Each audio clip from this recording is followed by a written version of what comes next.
I think with respect to the Heroes Project, I actually had a healthy amount of skepticism. I think a lot of people did. I think that's why when it was first pitched to everyone at our roll call, sitting up at the front of the room, I looked at everyone kind of put their heads down and look the other way and, find a way to kind of, distance themselves from it physically.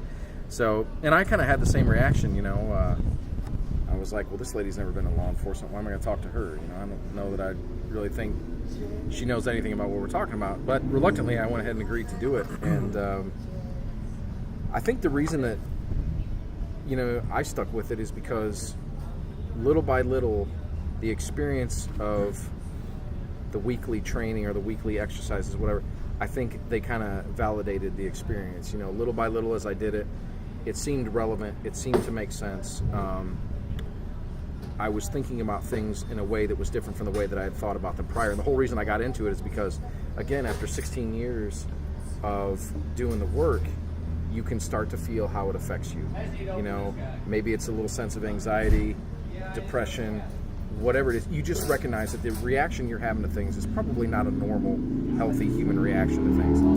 So as I started going through the project and I started to see notice some positive results, I thought, okay, I'm going to keep going. And then I kept going again. And again, it kind of validated itself is the way I felt. Like, the more I did it, the more I got out of it. And so it kind of sold itself, it legitimized itself. And that's why I stuck with it. But my skepticism was pretty healthy to begin with. Again, because Renee had never been involved in law enforcement. And I think that's kind of, you almost feel like it's a prerequisite. Like if I'm going to talk to someone about this work, they should have at least an idea of what I'm talking about. Right.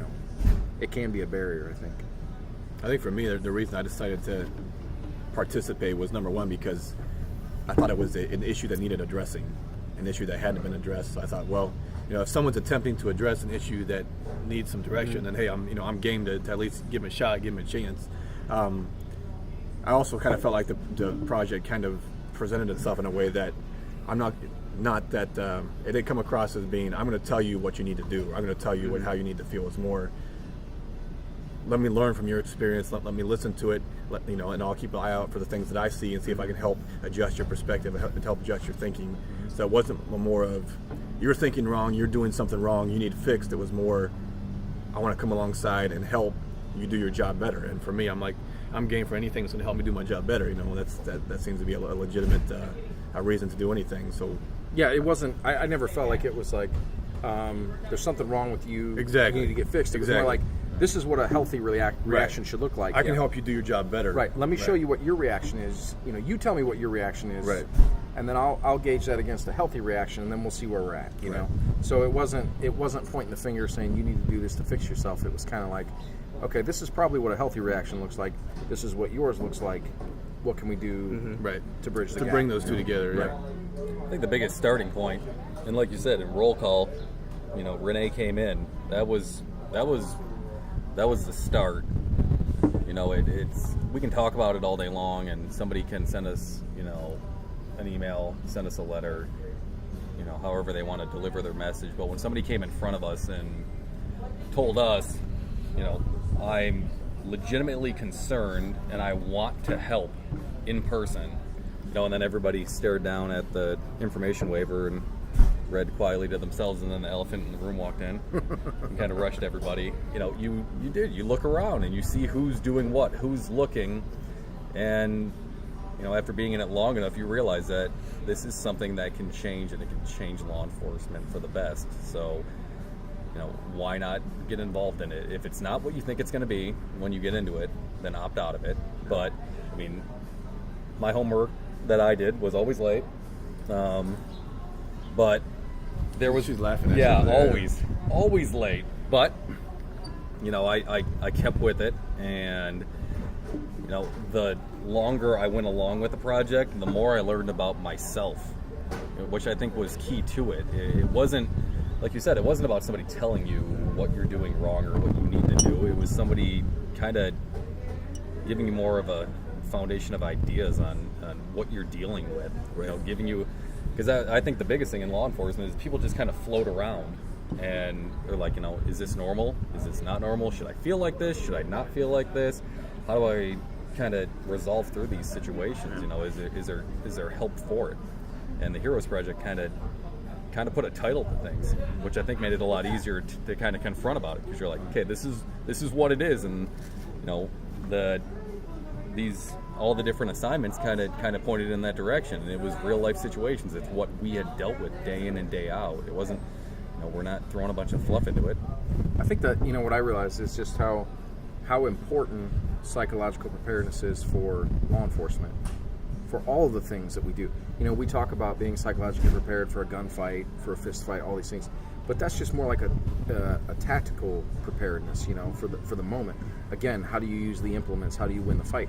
But we never talk about what happens after that, you know, and it's neglected. And so going through this program, going through this project, I think that's what I came out with at the other end was there's a lot that goes on in law enforcement to us psychologically that we never prepare for.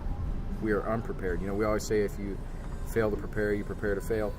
And we think about that in tactical terms, but we never think about it psychologically. And that's what this did for me, is throw it into sharp relief that we need to focus on our psychological preparedness just for the everyday work, and how do you cope with the trauma you see.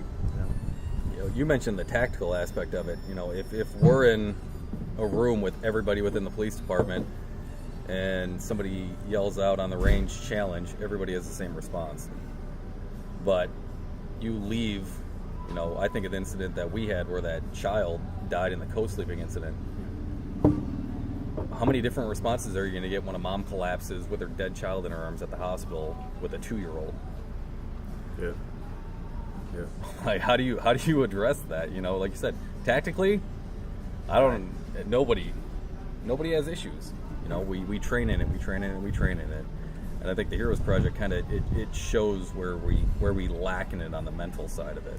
And that instance in particular, we had a 8-month-old baby who probably died by being rolled over on by his was a 3-year-old brother.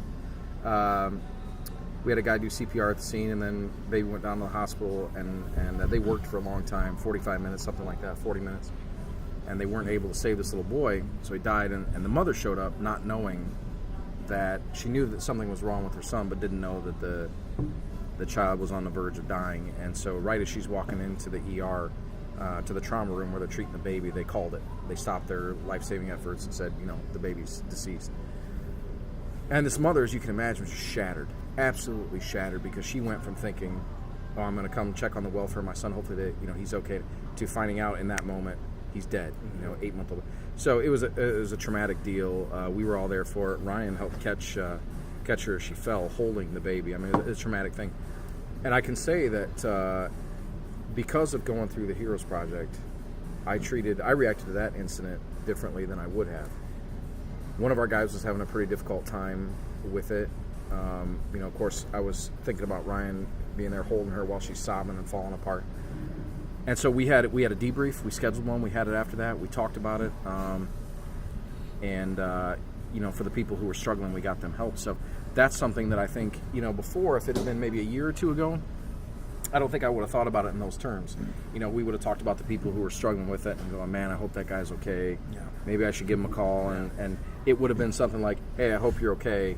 Call me if you need anything, click. Right. And that would have been that. But in this case, I think because of the Heroes Project, because of having an awareness of how important it is to get guys, back to neutral, I reacted as a sergeant differently than I would have before. So I think it worked out better than it would have had we not had that psychological awareness. I think that awareness was the big draw for me. It's going to help because it wasn't tailored in such a systematic way where, like, this is the right answer, this is the wrong answer. No, this project, you be honest about where you're at, as honest as you can be. And the truth is, maybe 50-60% of them weren't that honest. Mm-hmm. And guess what? They can pick this up in 2 years from now after having been made aware of these things and had to actually dig maybe some of the topsoil away. They can come back to this and do it again, and they're going to be able to go deeper.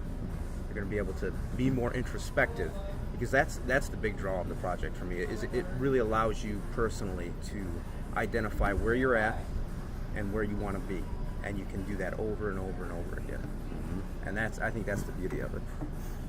Yeah, and I think that hopefully, because there was an initial group of people that went through it, we can remove some of the stigma from it. You know what I mean? That's important. So that when guys Yep. are struggling through something, or maybe it's not even a crisis moment or a dramatic Right. event, but they've just reached that point in their career, whether it's 5 years or 12 years or whatever it is, and they can say, you know, I feel like I'm not myself. I feel like shit is bothering me in a way that it wouldn't. I need to do something. They could go through this Heroes Project, and they can do it anonymously. I think that's the thing. They can do it in their home, at their own pace, in front of a computer. They don't have to sit there with someone. They can do it on their nights off. They can do it in a moment of relaxation or whatever, and hopefully address the problem. So, you know, that's what I think. If we're talking about changing the culture, we have to get projects like this, programs like this, part of our mainstream, to be part of our mainstream, so guys feel comfortable participating. I think it helps with the overall balance of the person. This isn't one of those programs that says, okay, how are you doing your job? Well, you're doing okay, you're doing okay, so everything must be fine. It really focuses, even if most of your problems isn't on the job or a reaction to something that happened on the job, if it's something in your personal life, this still pushes you to fix that. Yeah. To get from where you don't want to be to where you know you'll be more stable and healthy. You talked about anonymous. As the project went on, I heard more and more people talking about how they were involved in it. Yeah. Which I think almost was more beneficial, I think so. to be honest, because the people who were involved in it were the people who had respect within their shifts and within their areas. So I mean, it was kind of powerful to hear people actually in a group talk about it. You know, even though people, you didn't necessarily know what people were talking about, how they were addressing the situations and the questions like you were, but you knew that there were a respected group of people that were involved in this. So, I mean, like I said, was it supposed to be anonymous? Yeah, it started off that way, but kind of as it developed and it gained legitimacy within the circles on shifts and within the specialties, it started to come out more and more who was involved in it, who was taking part in it, and kind of how it was changing the way that the people who were involved in it, the way they were thinking, the way they were approaching the Well, incidents. and again, so I mean, the point there is, if leaders participate, if people who are either leaders by rank or leaders just naturally, network pillars. That's exactly right. It's a great way to phrase it. If those people participate in it, you're going to have better buy-in from other people who maybe want to, but they're hesitant about it, because they're afraid they're going to be rejected or whatever. So. It's culturally acceptable. That's right, and that's again, we go back to leadership. That's a big issue. We got to get people in leadership positions involved, or at least people who have an influence involved.